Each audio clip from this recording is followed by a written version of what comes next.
Salve, salve, galera! Boa tarde! E amanhã na Globo, esse jogaço, hein? Flashback de 2023, duelo de líderes entre Botafogo e Palmeiras. E o Verdão, se quiser, já pode apresentar suas novas armas na competição, como, por exemplo, o camisa 9 Felipe Anderson. Aquele tal brilho no olhar, sabem? Muita história, não? Ah, tem um pouquinho aí. Parece pouco, mas é algo importantíssimo no processo para conseguir contratar um grande jogador nível Europa. Que é o torneio Ramon de Carranza. Ganhamos 2 torneios desses em cima do Real Madrid e um em cima do Espanhol. E isso vai muito além do dinheiro envolvido no negócio.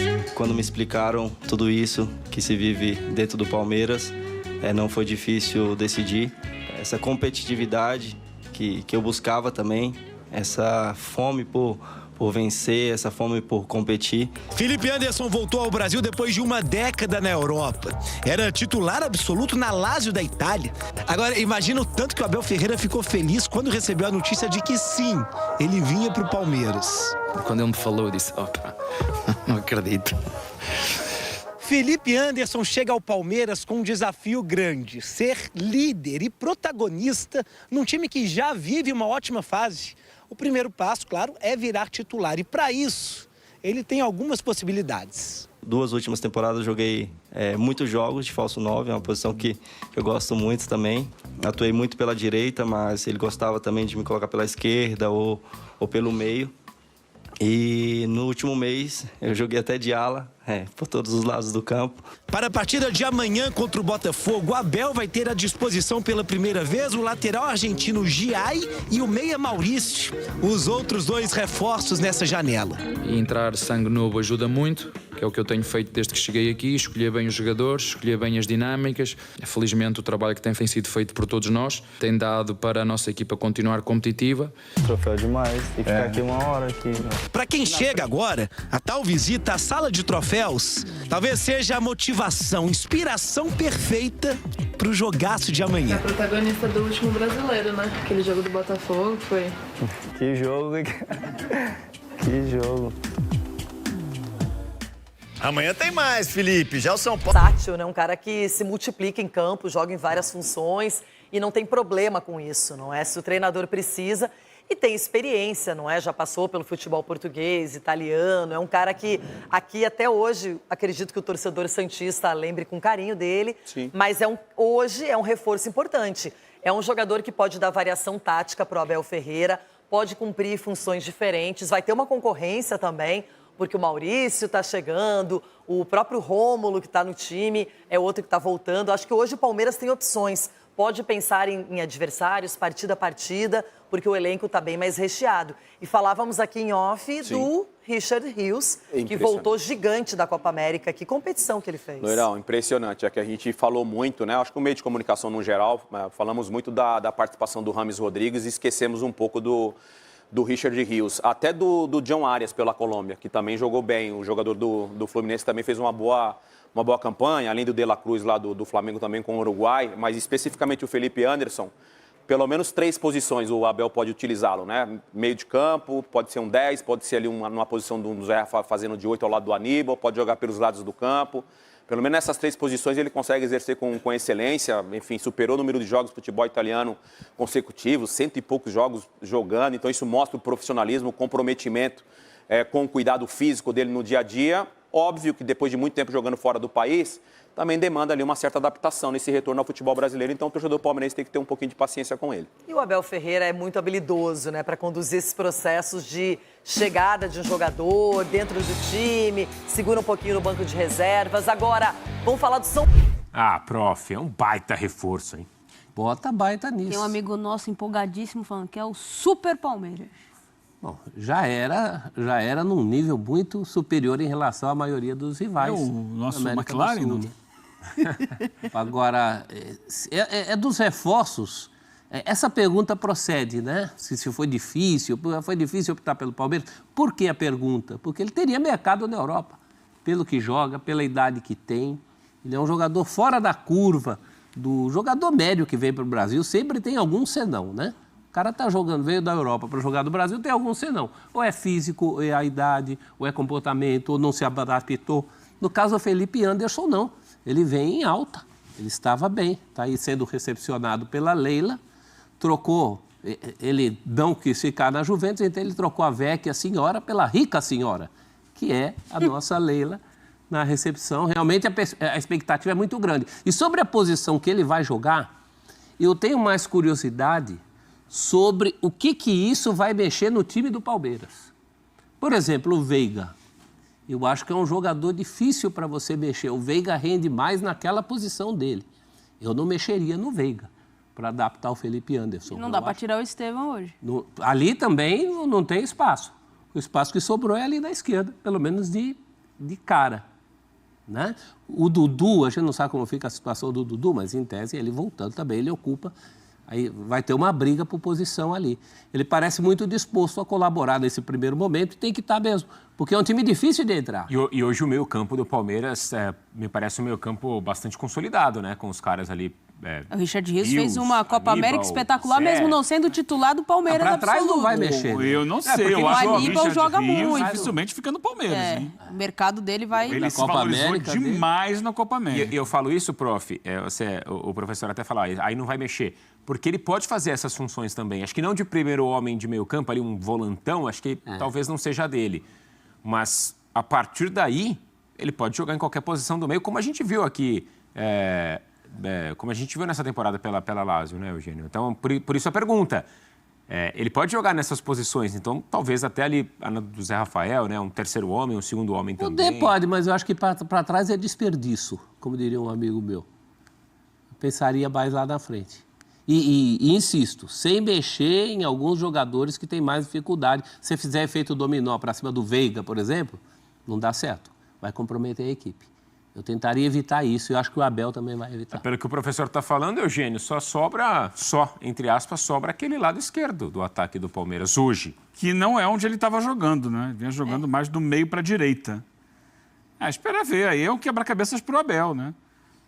Como é que ele se adapta. Às vezes, alguns jogadores demoram um pouco para se adaptarem ao Palmeiras, ao ritmo de jogo do Palmeiras, ao estilo de jogo, à velocidade que o Palmeiras propõe. E com o tempo, ele vai precisar, dentro de campo, ir conquistando o espaço dele. Ele já vinha treinando há algum tempo. Ele vem da Europa e tal, porque ele é um jogador internacional. Hoje tem que entrar e mostrar que está jogando mais que os outros. Porque o time está jogando bem. Não é só em qual posição ele deve render mais, como está escrito lá. É em qual posição ele rende mais e não prejudica o time, que é uma equação. A resposta óbvia para isso, qual posição ele rende mais? Na direita, mas vai tirar o Estevão? Não vai. Aí vamos supor, mexer do Veiga. Quero evitar também. A equação é essa, né? Não é só ele se sentir confortável. Ele se sentir confortável e o Palmeiras não vestir um santo e desistir outro, ou desistir dois. Então, esse é o desafio para o Abel, né? Mais uma vez, é um bom desafio, né? Problemas tem os técnicos do Grêmio, do Corinthians, do Fluminense, do Vasco, embora melhorando. Não o Abel. É um desafio, então, prof, que o Abel nunca teve antes? É isso, Eugênio? Eu acho que hoje tinha uma pergunta na tela logo no início, no GC ali, falando se era o elenco mais recheado. Vamos dar uma olhada, então? Do Abel. Vamos dar uma olhada? Põe na tela aí essa pergunta. Em opções para mexer no time, porque antes ele não tinha quem substituísse o Veiga. Vai, Nath. Ó. Então, a gente pode questionar ali, o Aníbal e o Zé Rafael jogam juntos. A gente pode questionar se entra Rios ou não. Mas ele tem opções, como os meninos da base na zaga, que corresponderam. O Vanderlan, para mim, é um lateral que ele, quanto mais jogos ele tiver, dificilmente ele vai perder a posição, apesar do Piquerez ser muito bom. Eu tô olhando só os nomes... Então, só os que estão como opção. Isso.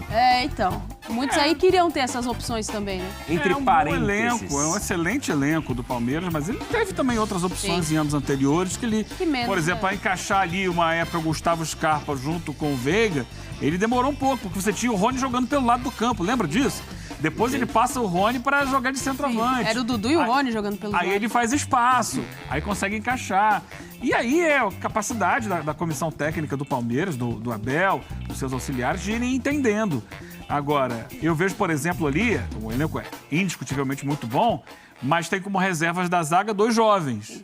Jovens que entraram e deram conta do recado. É importante dizer isso. Em jogos difíceis. Vão jogar agora, né? E mantiveram a pegada do Palmeiras, mas são jovens. Mas é claro que eles estão ali avaliados pela observação do dia a dia que a comissão técnica faz.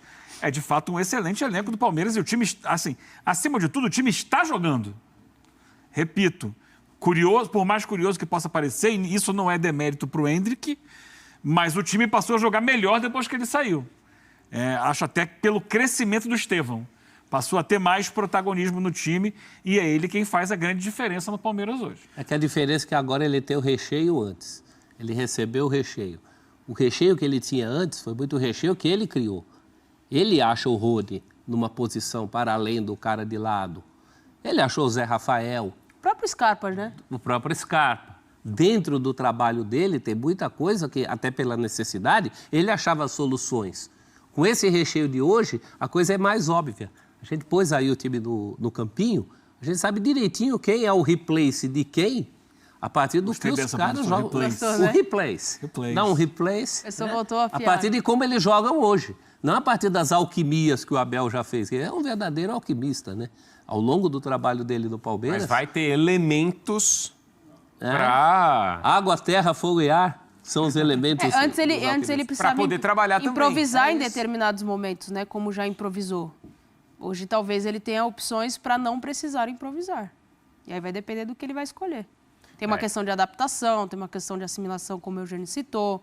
A gente pode falar do retorno do Dudu. O Dudu, quando retorna, ele não retorna acho que como até titular absoluto. Os reforços fazem com que a história do Dudu possa ser até levada de uma melhor forma, né? De uma forma mais tranquila do que...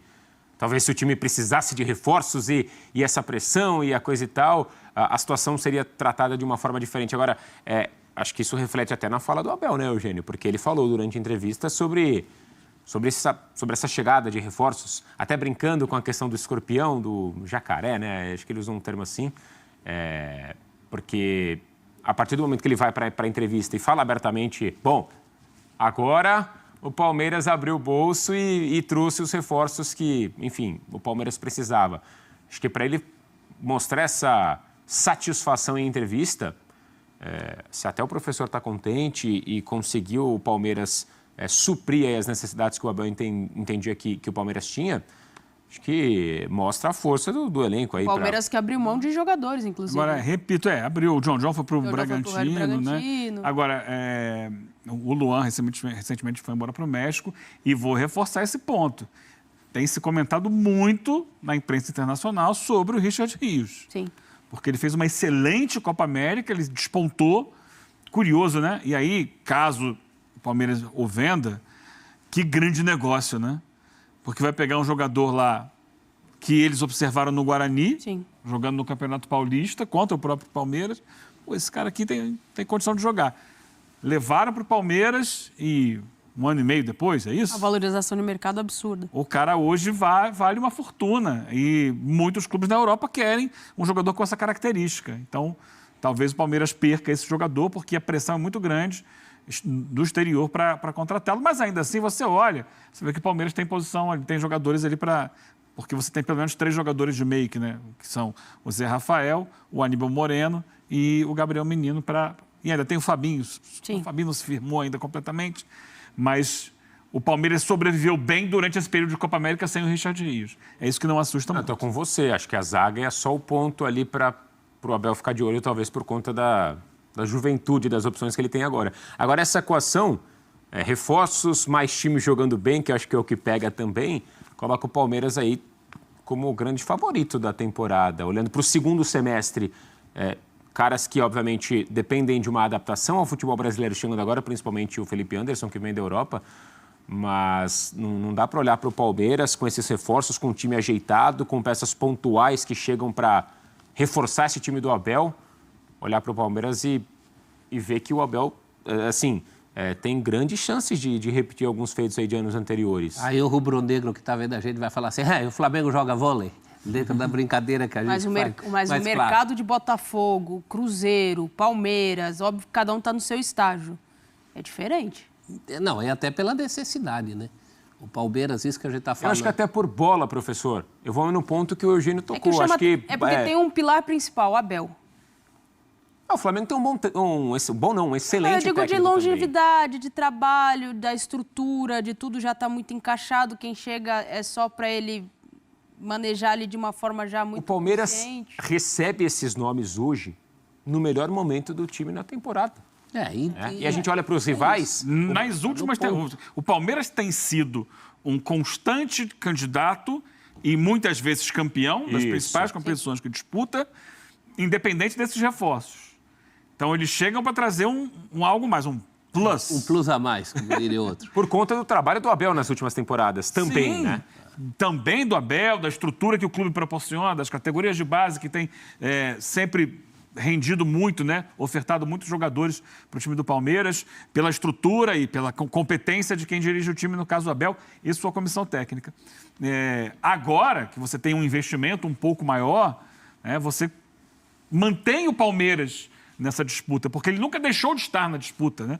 Ano passado, o Palmeiras, quando foi eliminado da Libertadores, aliás, sempre chega no mínimo na semifinal da Libertadores, foi eliminado na semifinal, parecia que um final de ano que não daria muita coisa. De repente, ele vira a chave e ganha o Campeonato Brasileiro, o bicampeonato brasileiro. Então, ele é um constante candidato a todos os títulos. Se vai ganhar todos, aí é o futebol, é o dia a dia, é uma partida aqui, outra partida acolá, que ele vai ter que mostrar. Mas é claro, não é de hoje que o Palmeiras é constante candidato a todos os títulos. Desde, inclusive, antes do Abel. Desde, pelo menos, 2016, o Palmeiras tem encaixado uma sequência de conquistas e se coloca no mercado brasileiro e sul-americano como uma das principais É o forças. time mais pronto do Brasil há muito tempo já, né? A gente fala muito de time pronto, esse time não está pronto. O Palmeiras está pronto há muito tempo. Então, em tese, o que era bom ficou melhor ainda, como diz o velho comercial de televisão. Mas sem os adversários, né? Time por time, o Palmeiras é, por exemplo, mais pronto que o Flamengo. O Flamengo oscila mais que o Palmeiras, né? Não é tão consistente. Oscilou agora nas últimas rodadas, exato. a gente viu. É mais um momento de oscilação do O Flamengo Flamengo. muito desfalcado, né? Mas Também, tem é potencial. verdade. Agora, o torcedor palmeirense abre um sorriso, não, prof? Opa! Eu sei que você não está sorrindo muito ultimamente, Eu sorrio. apesar das férias. Eu gosto do futebol em si, acho ótimo. Ele fala com entonação sofrida. Pro futebol brasileiro. futebol. É ótimo pro Que horas é o futebol jogo brasileiro hoje, ter o Felipe Anderson. 9 horas? É até às 9. É até às 9, viu? O que Inter e Corinthians têm em comum, hein, prof?